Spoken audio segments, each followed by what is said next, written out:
Thank you, Dex.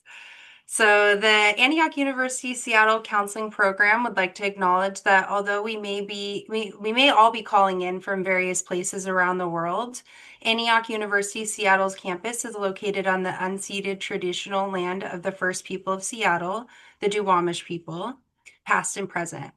We honor with gratitude the land itself and the Duwamish tribe. As a mental health clinical training program, we acknowledge the unique mental health needs resulting from historical trauma, as well as the unique knowledge systems and healing traditions of the Duwamish and all Indigenous peoples. We are extremely honored to have with us today a distinguished academic and advocate for social justice.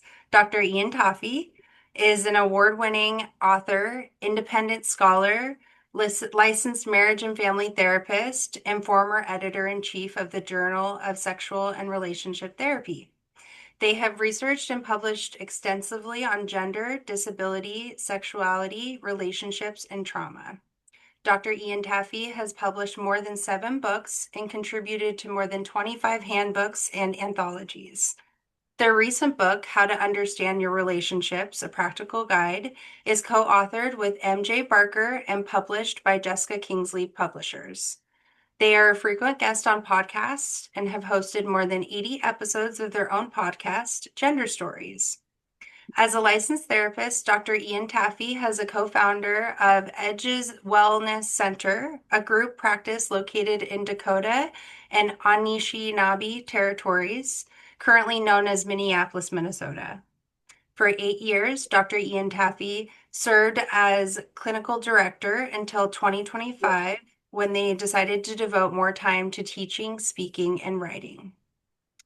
Dr. Ian Taffy is passionate about healing justice and writing as a form of personal and collective healing, and they regularly offer keynotes and presentations throughout the United States, Canada, the UK, Europe, Australia, and beyond. Over the past 20 years, their work has appeared in peer-reviewed journals such as the International Journal of Sexual Health and AIDS Education and Prevention, as well as anthologies published by Palgrave Macmillan, Routledge, and W.W. Norton and Company. As an independent researcher and principal investigator with over a decade of clinical experience, Dr. Ian Taffy has received funding from the United States National Institute of Health, organized numerous community projects, including zines, handbooks, and guides, and edited several academic journals. Dr. Ian Taffy is fluent in Italian, English, British Sign Language, and currently learning American Sign Language. They're available for supervision mentorship, consultations as an AMFT, AASECT approved supervisor, both in person and online. And it is my honor to hand the microphone over to Dr. Ian Taffy. Thank you so much, Jennifer, and thank you so much, all of you, for the invitation, and thank you for the beautiful presentation. It's always such a tall order to live up to. So, to those wonderful introductions. So, I'm so glad to be here with you today. I'm going to take a moment to share my slides, mostly to keep me on track, because I know there's only so much time when we meet together. And so when I was asked to do this keynote, really, I was asked to really speak to this moment in time. And when I was thinking about, the title of the keynote, I was thinking about more kind of diplomatic ways of saying this. But one of the things that I keep hearing, especially from emerging clinicians at the moment, is really, how the hell do I even do therapy right now, right? How can I even be a therapist? And I've seen this, over the past few years as times keep being really challenging, and the field really looks very different than when I first came into it a couple of decades ago. And so this is what I want to focus on, knowing that we have a pretty short amount of time together, but I will do my best to do justice to this topic. Feel free at any point to put your questions in the chat. I will also try to leave some time at the end, as well as give you some transition time to your first session. But if you have questions, please, or comments, please feel free to put them in the chat. And I'll also invite kind of some comments as we go. as well as being a licensed marriage and family therapist, which is my passion. I love the field of family therapy. With all my heart, I chose it very intentionally. I wanted to be a systemic therapist, but I'm also a somatic experiencing practitioner. And one of the things that I like to do when before I start speaking is just taking a little bit of time to just arrive.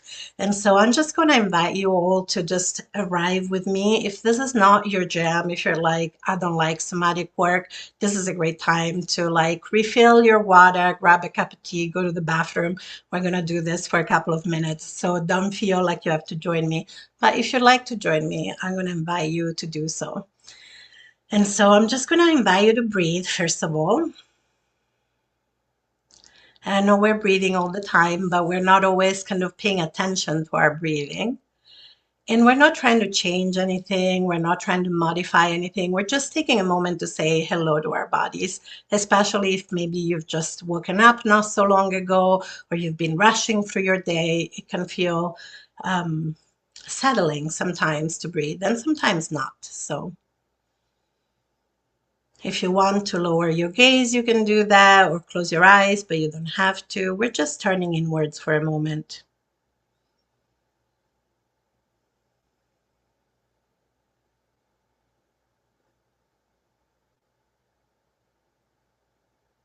And as we're breathing and turning inwards, I'm inviting you to notice how you're doing right now. How's your heart, both in terms of how fast or slow it's beating, but also how's your heart in terms of emotion and what it's holding in this moment? What thoughts are maybe going around your mind? Whether your muscles are kind of tense or relaxed or a mixture of both in different parts of your body. And so we're just noticing kind of the current baseline, the weather of our body mind, if you like, at this moment in time.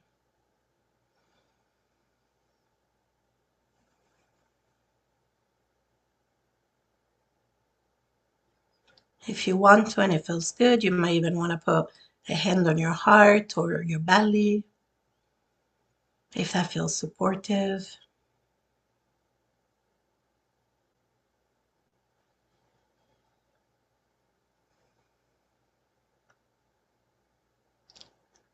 And as you're breathing and noticing the weather of your body mind today with as much curiosity and as much gentleness as you can manage at this moment in time, I'm also going to invite you to start noticing the place where your body meets the support underneath you. So the chair, couch, bed, floor, where you're standing or sitting or lying down. And really notice that support underneath you. The weight of gravity that keeps us here on this good green earth. And see if you can relax into that support underneath you, even just like 2%, 5% more than you are. Sometimes that looks like relaxing your glutes or the soles of your feet and just letting yourself feel held by the ground underneath you.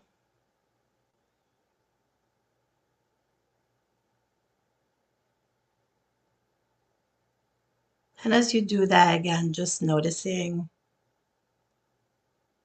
what comes up for you when you do that, whatever it is, noticing with curiosity and as little self judgment as possible if you can in this moment in time.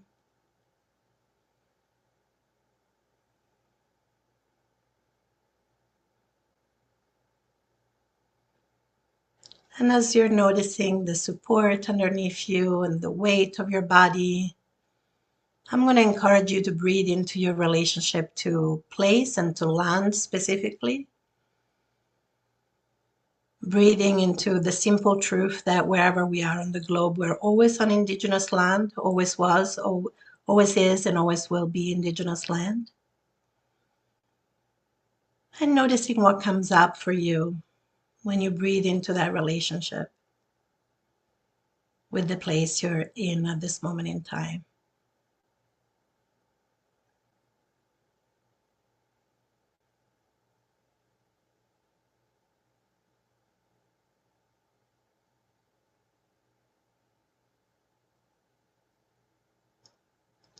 And I'm going to invite us into one more breath into the ancestral web. I know ancestors can be complicated for many of us, so they don't have to be ancestors of blood.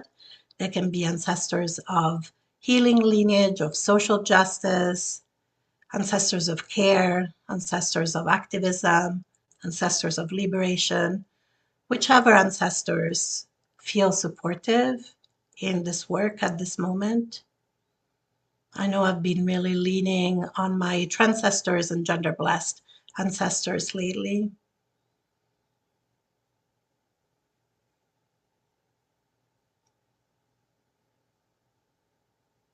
And again, noticing what it feels like to know that we're held by that ancestral web and that we're not the first to come together to do this work, and hopefully we will not be the last. And I always like to take one more breath into the potentiality that whatever time we share together today is going to be of service to you and all who are touched by your work, and to those who come after us.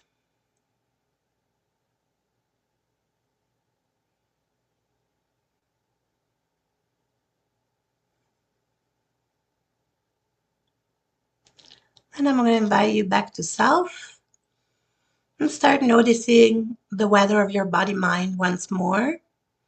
Notice if it feels the same or different as it did before. And if your eyes have been closed or your gaze lowered, this is also a good time to start very gently taking all the time you need, kind of start coming back to the environment around you and taking the time you need, kind of scanning maybe the room around you and noticing the shapes, the colors, the sounds, the smells, the tactile sensations in your environment, and just take a moment to like take it in. And maybe there is something that feels comforting or pleasing or neutral in your environment. It can be as simple as like your favorite fidget or a cup of water or the color of your pen. And just take a moment to connect with that resource in your environment and just really notice it. I'm having a good squish of this little Animal Crossing peach squishy where I am, and noticing my Hello Kitty water cap, and just kind of taking in those things that feel supportive, comforting, and neutral around you. Noticing that they're always there and available, just as your breath is always there and available, and the ground and the ancestral web is always there holding us. And then, if you need a little bit more support to come back to the here and now, I'm going to invite you to gently either squish like your arms or legs, or you can like brush them down a little bit. You can do that to the back of your head or the top of your head. And just gently, just kind of, or maybe it feels good to have a little shake if you, depending on how your body's doing, or a little stretch. And just coming back and noticing how it feels to like slow down at the beginning of a conference. Often we kind of go in kind of full speed ahead. There's so much to cover. I always feel like I need to go faster. And just like I say to my clients, I'm like, oh, whenever I feel like I need to go faster, I probably need to grab a breath and slow down a little bit. And if you want to, you can even put in the comment kind of what that was like for you. If you liked it, didn't like it. For some people, this is like your idea of hell on earth. So good news is we don't have to do this again during the talk. And for some other people, it can feel really settling. So wherever your experience falls on the spectrum, it's absolutely welcome. I'm glad to see that some folks needed that. Yes, I think especially as therapists, and especially during this time, there can be such a sense of urgency. And that's kind of part of what we struggle to, because if we're constantly under a sense of urgency. It can be very hard to take care of ourselves. It can be very hard to feel present and to feel present with all that is happening, right? And that's one of the reasons why I always like to start a little bit from like slowing down, settling, and kind of being here, right? And so I'm so glad that I get to be here with you today, talking about what it's like to be a therapist at this point in time, or study to be a therapist. And somebody else says they're getting into somatic experiencing, which is definitely one of my certifications, and getting to see integrating in non-clinical work. Absolutely. I feel like I'm not often very dogmatic. In fact, I kind of hate dogma, but somatic experiencing has truly been one of the most transformative trainings I've ever taken in my life. And just like narrative therapy, they both have a special place in my heart alongside systemic therapy. Alrighty, so, oops, sorry. It's always a little tricky. There you go. Navigating slides when I'm on Zoom. So, today, in the time we have together, we're going to talk a little bit about what is happening around us, what belongs to the realm of therapy, and maybe what is being talked as if it belonged in the realm of therapy but doesn't quite belong there. What is our job as therapists, and how can we embrace the both end to resource ourselves? And hopefully there'll also be time for Q&A. But like I said, please put your questions in the comments as we go. I'm always happy to take questions as we go. And if there's any questions that I miss, feel free to kind of unmute yourself and let me know. But first, I wanted to share some positionalities. Some of them have already been shared in the introduction, of course. And one of the reasons why I share also positionalities is because, especially in this moment in time, but I would say also in the past, our field has been dominated by folks with positionalities that are more at closer proximity to power. And if we had more time, we would look at that wheel of power, privilege, and oppression that I'm sure a lot of you have seen, and kind of really notice how all of us have more or less proximity to power in different identities and experiences that we embody. And one of the discourses I think that sometimes goes around is that how new, in air quotes, certain things are, like diversity and so on. And the reality is that, many of us who inhabit positionalities such as being trans and non-binary, being disabled, neurodivergent, or mad, have always been in the field, but we haven't always been very visible or kind of embraced by the field. And so that's one of the reasons why I like to ally some of the positionalities. So I have been a systemic and family therapist for over 20 years, and a sex therapist and a gender specialist for over 15, a clinical supervisor and mentor for over 10 years, and an educator for over 30 years. And one of the reasons why I highlight some of those things is also because often there is kind of an infantilization that happens in our field or folks with minoritized positionalities. And I know that often has meant a lot to kind of supervisees or mentees or students to see somebody who looks like them. In fact, one of my mentees, who's also faculty at Antioch, Dr. Colton Shaneke, even put together a panel about You Can't Be What You Can See for the MFT Leadership Symposium last year, where we had three different generations of MFTs who were all trans. I also like to highlight them a ritual artist and a spiritual teacher and initiator, because I think that often spirituality, especially for queer and trans folks, has only been seen in the realm of religious trauma. And I think that a lot of us actually do have a kinship with spirituality that has often been not recognized in terms of dominant and Christian supremacist culture. And I say Christian supremacist to separate it from the religion of Christianity, and I think that kind of white supremacy and Christian nationalism are kind of separate from the religion itself, if that makes sense. And some of the identities and positionalities are also in different brackets because it's what people perceive or their past for me.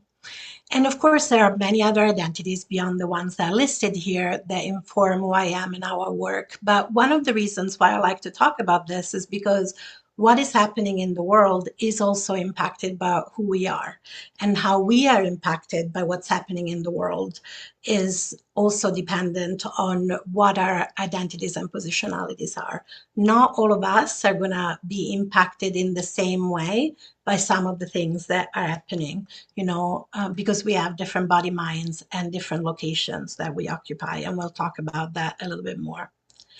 Hopefully it's all making sense so far, but like I said, feel free to put questions and comments in the chat. And so one of the things I want to invite you to think about is, what are you noticing around you, right? We've already talked about how what we're noticing is very dependent on our positionality. And so I would love for folks, if you want to put in the comment, what are you noticing in the world around you at this point in time, as people who are either therapists, clinical supervisor, or are training to be therapists, counselors, and so on. And feel free to just pop in the chat. Anger and fear, absolutely. Thank you. Anything else? Chaos, lots of overwhelm. Vicarious trauma. Yeah. Anything else? Grief. Mm-hmm. Racial trauma. Yeah. Absolutely.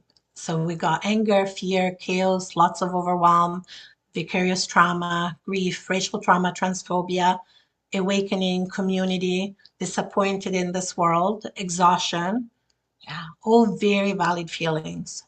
Somebody else kind of putting, actually a few people putting some support behind the disappointed in this world. Gratitude to be alive at a time of rebuilding. Yeah, so lots of different feelings. Numbness, absolutely. There's a lot happening, right?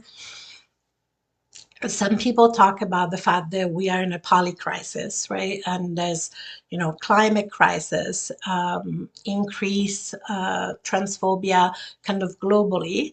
We're seeing even in India what's happening with kind of some of the legislation changes that are really going to impact trans folks, as well as across the United States, as well as in the UK. And in different countries across Europe as well. So increased transphobia, making gender affirming care illegal in several states in the so-called United States, kind of increased conservatism and transphobia also with our neighbors to the north in so-called Canada. In so-called Australia a couple of years ago, we have kind of seen the failure of a referendum that was really seeking to acknowledge and give more space to Aboriginal voices. So there is a lot happening. There is a lot, and it can feel really overwhelming. It can feel numbing. And there's also opportunities, right? So I see those feelings of gratitude to be alive at the time of rebuilding, community, awakening, alongside the racial trauma. Of course, we've seen the uprising of 2020 after the murdering of Mr. George Floyd, and how it had been building as well from the previous and ongoing instances of police brutality.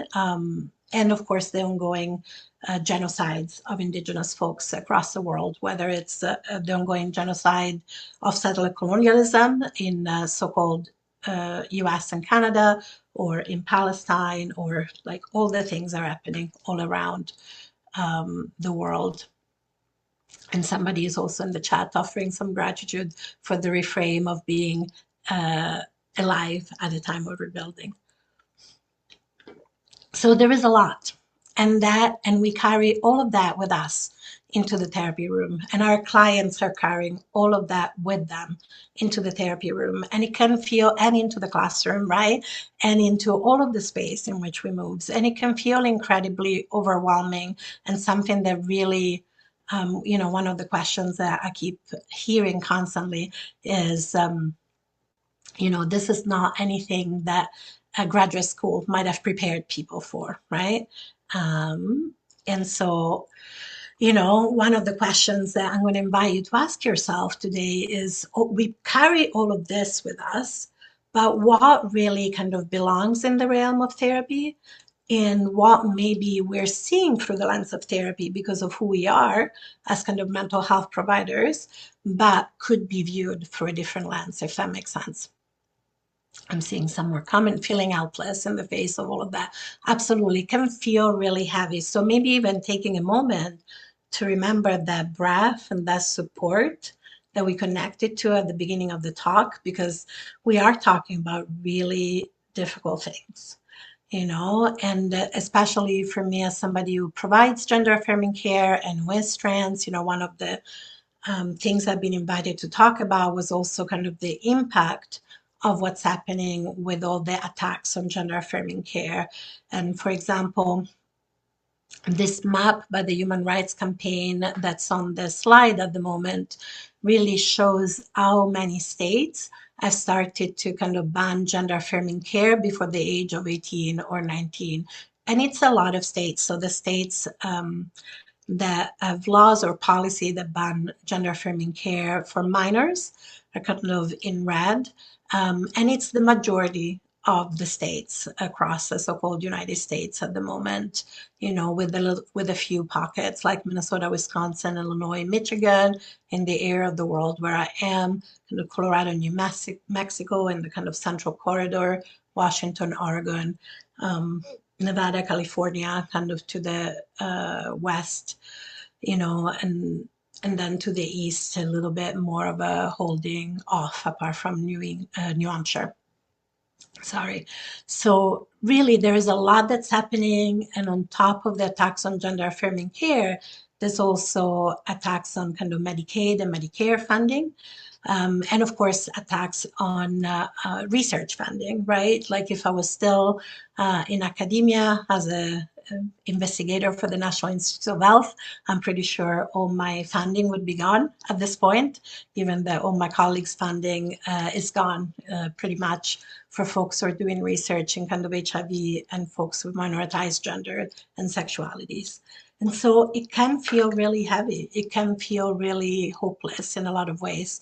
I was just at the Psychotherapy Networker Symposium last week, and having conversation with folks who are living in states like Texas and Florida and Tennessee and who are providing gender affirming care to minors, it can feel really hard because they're making decisions such as, do I stay true to the ethics of care and the code of ethics of my profession, or do I respect the law? And what is that going to mean in terms of consequences if I don't respect the law and stay with the ethics of care of my profession and the code of ethics of my professional association and continue to provide gender affirming care? Because I think that is the correct thing to do clinically, even though kind of the state law is telling me that it's actually illegal to do so. So therapists are really being confronted with the reality of asking ourselves, like, what is on the line and what am I willing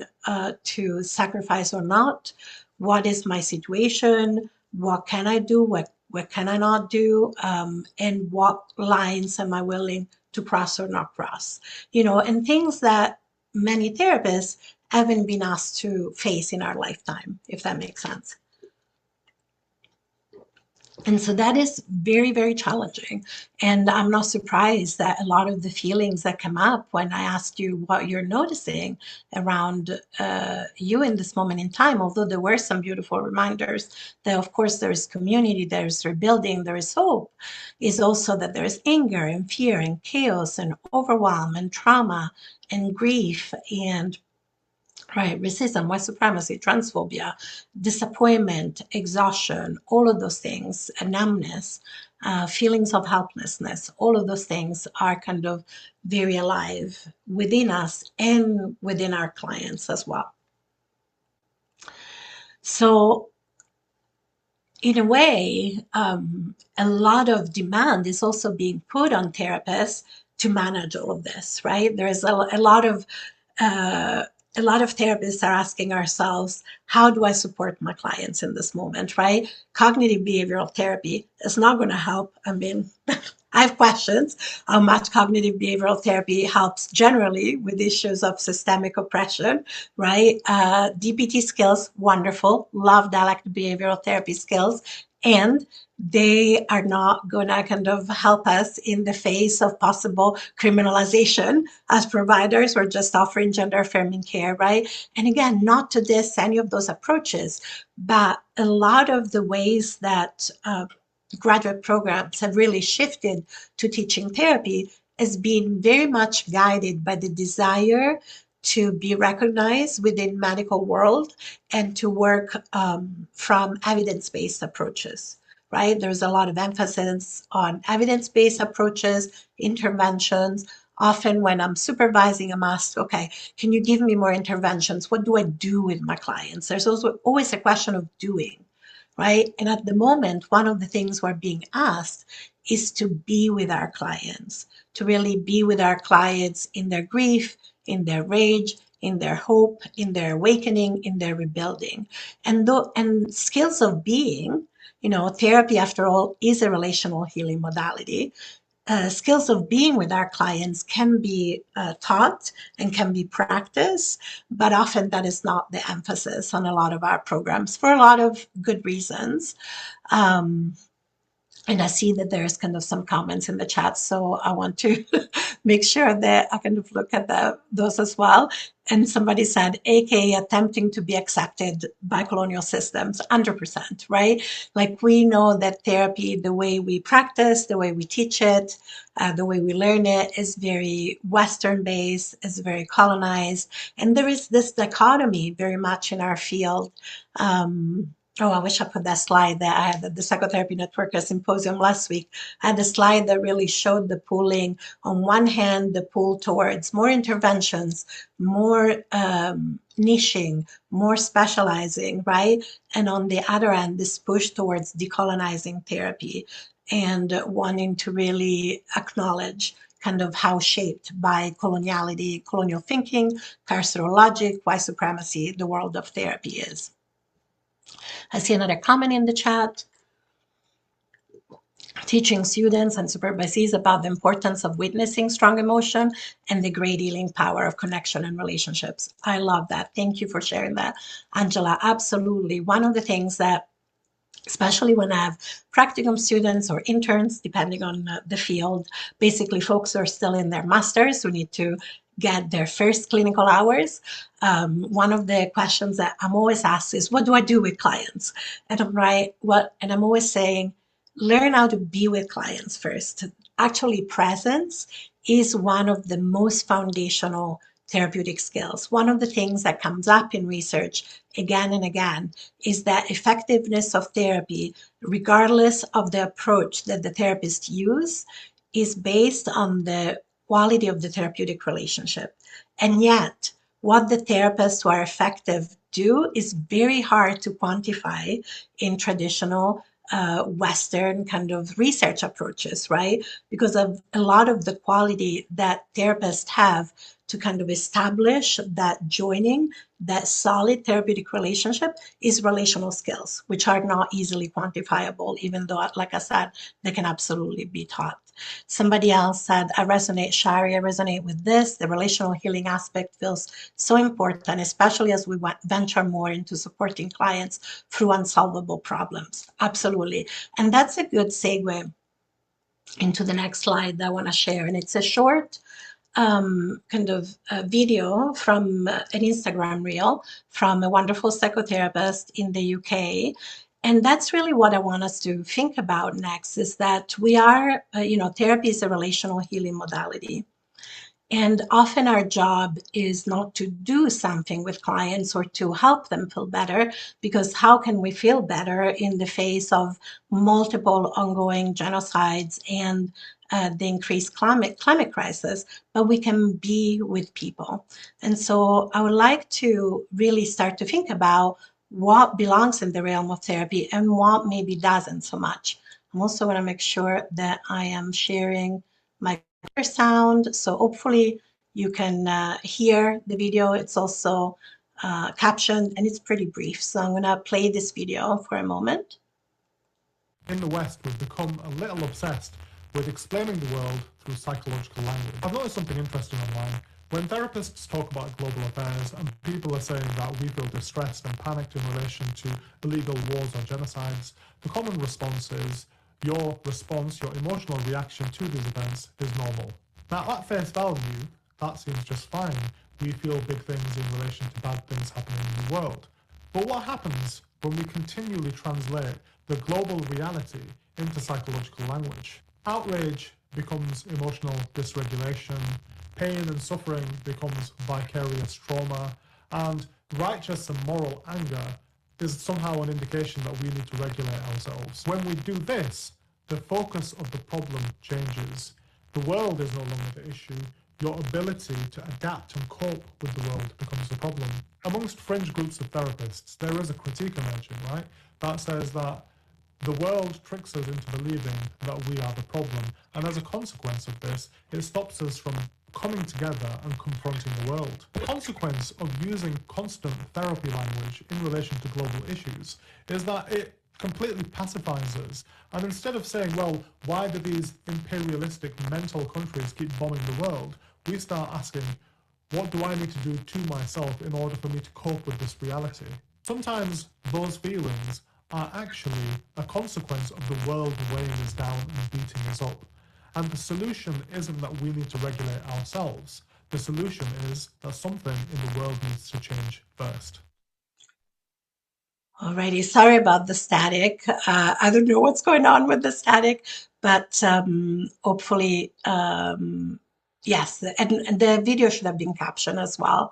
But I would love to see if people want to put in the comments, what's your first reaction to some of the thoughts that this wonderful psychotherapist from the UK was kind of sharing about the idea that when we use kind of therapy language to talk about some of what's going on in the world, in a way, it reduces everything to the individual. And especially here in the so-called US, where we already have such a dominant culture of ragged individualism, I've seen that kind of over and over, right? And so that can be really complicated because on one hand, like you said, absolutely, of course, we want to validate that our clients are having big emotions. They still have to move through their day just like we do. They still have got bills to pay, families to take care of, while we're also kind of witnessing or being impacted by all that's happening in the world. And at the same time, if we only talk about what's happening in the world through a psychological lens, in a way kind of reduces the systemic to this individualized problem that it's for us to manage and to hold, rather than for us to come together and really look at the systemic issues that need to be addressed in a systemic way. And so I would love to see some of the reactions. Oh, thank you, Taylor, for sharing. Yes. I was going to pop the link as well if people want to kind of listen later or want to follow the person. Absolutely. Any thoughts or comments about some of this, or reactions or questions before I kind of move on to the last part of the presentation before questions? And if not, it's okay, but I always like to try and make talks, even when it's a keynote, especially online, as interactive as possible. And feel free to pop them in the chat as we go. I'm always happy to read them later. So one of the things I really wanted to highlight with this video is that it's also okay for us as therapists to recognize what is it that it's in the realm of our work and what is it that's in the realm of advocacy or social policy, right? And how do we distinguish that? And how do we help our clients also distinguish that? Somebody said, Angela, using the therapy speak feels like it is putting the responsibility on the client and away from the system. We need to dismantle and rebuild the system. Absolutely. That is definitely, and there's a lot of support for that. And that is absolutely kind of this idea of like, what is our job as therapists? And that's really where I want to go next, is to ask ourselves, I don't know if you've ever asked yourself, what is my job as a therapist? I often ask kind of my supervisees or mentees, like, what do you think your job is here in the system, in the situation as a therapist? And I'm sometimes surprised that people haven't been asked that question before. And I think it's really important for us to think about what is our job as therapist? Is it that of helper? Is it of fixer? Is it that of advocate? Is it that of being a comrade in the trenches with our clients? Is it all of that or something different, right? And so if nothing else, if you take nothing else from this talk today, one of the questions that I would like for you to ask yourself, and to ask yourself more than once, is what is my job as a therapist? What am I here to do? Am I here because I feel like I can help other people when I'm faced with clients feeling really helpless and exhausted in the face of racism or transphobia? Am I trying to fix it? Am I trying to join by, advocating for my client? What is my job here? And the question might be much more complicated than it first appears, right? And I'm not gonna. I mean, if you want to, you can put in the chat what you think your job as a therapist is, but I'm not gonna put you on the spot that way if you don't want to. But I'm really gonna encourage you to think, what is my job as a therapist with this client, with this clients, in this situation, in this agency, in the context of my practice, in this institution, and so on and so forth. And like I said, it might seem like a simple question, but it doesn't always have a simple answer. And I think the reason why it's really important to ask ourselves, what is my job here, is because that also help us kind of reflect on, am I trying to individualize something that is actually a systemic issue? And am I trying to do when actually my job here might be just to be with my client and to be in this, what Arlene Henderson would call it, not knowing place together, trying to find our way through in a way that feels supportive and where the client doesn't feel so alone. And so, like I said, if you take nothing else, like from this talk, ask yourself this question over and over. I know that 20 plus years later, I still ask myself that question sometimes. What is my job here? What am I here to do, right? And one of the, I've heard a lot about the exhaustion and the responsibility, the numbness, in the comments, and all of those. I really want to validate that those are feelings that I'm hearing over and over again by therapists. And I do think that part of the exhaustion is that we are somehow expecting ourselves, and in a way, dominant culture is also expecting us to somehow be superhero in these moments. And I think that also comes back to this idea of rugged individualism. If we think about how the Western roots of kind of traditional psychotherapy are also rooted in things like, Joseph Campbell and the hero journey, right? Carl Jung and archetypes. And in a way, I think there is an expectation that therapists are somehow going to be the superheroes in this moment who can hold it all and can hold our clients through all of this. And the reality is that we are very human. And when I'm talking about the both and, I'm really talking about the both and of being both a human and a healer at this point in time. And I'm just going to take a moment to look at the chat because it's active, which I love. I love an active chat. So Taylor put, my job as a therapist is to give the system a shake back and help folks reduce harm in their relationship and labor towards liberation anytime possible. What a beautiful answer. Beautiful wording, give the system a shake back. Absolutely. I'd be so curious to be where you land in the question for myself. Shar is asking, absolutely. Well, I think that this really answers where I've landed with this question for myself. It's the both and, right? I think that my friend and colleague Calvin Auer puts it so beautifully when he said at a panel a few years ago at our state conference that he feels our job is to be radically human in the therapy room with other humans, supporting them in being fully in their humanity, right? And so I think for me it is very much in the both end, and that there is, for me, there is comfort and there's grounding and there is resourcing in this reality, right? I'm just a human who's part of humanity like everybody else. I don't particularly have all of my shit together any more than anybody else. I still struggle to figure out how to survive under late stage capitalism as an aging, disabled, neurodivergent, mad person who also happens to be a therapist. And at the same time, I have an ample toolbox as a therapist. And part of my job is to have some capacity, not only to resource myself um, as I'm part of this humanity, but also to be present with other people who are trying to untangle for themselves what does it mean to be human at this point in time. So I think that is kind of the answer where I landed for myself is this both and.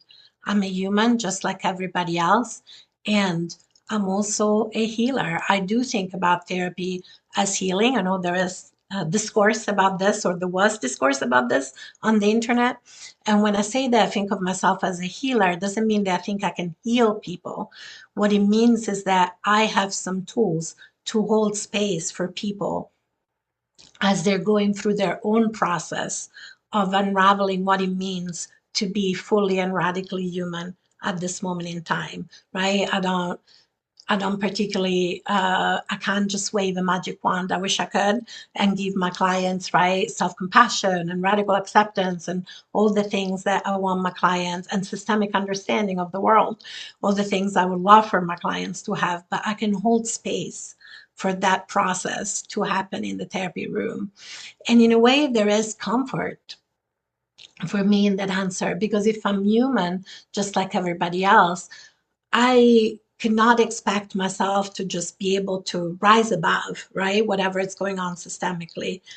But also I have skills that enables me to hopefully be able to take a meta position and have like the 10,000 feet view, the 5,000 feet view, right? Remember that this is not the first time we've gone through this, and there are people in our communities that have always been impacted by the reality that the so-called United States has always been a fascist state from the beginning, even though more and more people are awakening to this reality, right? I can help remember and hold the fact that indigenous folks all over the globe have been kind of colonized, displaced, and the settler colonial project is ongoing in many different regions of the world.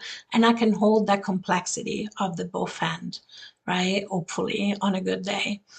And so when I say that, like, I see therapy, as being both a human and a healer, again, it's also seeing myself as part of lineage, of ancestral lineage, right? People might not have been called therapists. They would have been called a lot of different things depending on which part of my lineage. Most of my lineage is from the southern Mediterranean, Sicilian, Middle Eastern, with a little touch of the Balkan on my dad's side. But, whatever we've been called through times, I've always been human whose job, for whatever reason, has been to hold space for others, especially in difficult moments. And I think that this can be incredibly resourcing for us. And so, what I'm going to invite you to do today is really to ask yourself some simple questions in the middle of it all, right? What does it mean to be a human in the middle of all of this? And what does it mean to be a therapist? And how can we resource ourselves and each other through connection, through relationality, as we face all of the things that are going on around us? And that is, I wish we had more time because I'm sure that there is so much more to break down in all the things I've presented to you, but I want to be respectful of your time and I want to leave a couple of minutes for kind of question and answers. And so this is a good time for Q&A before you go to your first session of this wonderful conference. And I know you have so many wonderful sessions ahead of you. So if you have kind of some questions, I would love to hear them. If you want to contact me afterwards, those are my contact details. You can contact me through my website. There's a contact form, through my admin@alexiantafi.com email, mostly because I'm doing a really bad job of tracking emails. So I've got a little support in that, or you can kind of find me on social media and contact me that way. But I'm very grateful for your time. I'm going to stop sharing the slide. I'll put my contact details. I'm also in the chat as well. But I would love to see if there are questions either in the chat or